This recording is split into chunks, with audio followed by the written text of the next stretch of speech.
എരിഞ്ഞ് തീരുന്നത് തന്നെയാണ് പ്രവാസികളുടെ ജീവിതം. അത് മറ്റുള്ളവർക്ക് പ്രകാശം നൽകിയാണെന്ന് മാത്രം.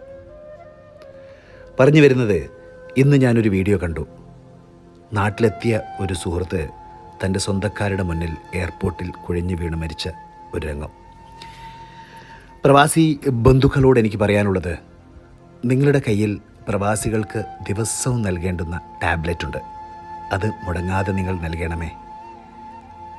നല്ല വർത്തമാനങ്ങൾ, പോസിറ്റീവ് വാർത്തകൾ, ക്ഷേമാന്വേഷണങ്ങൾ, പ്രാർത്ഥനകൾ എല്ലാം പ്രവാസികൾക്കുള്ള മരുന്നാണ്.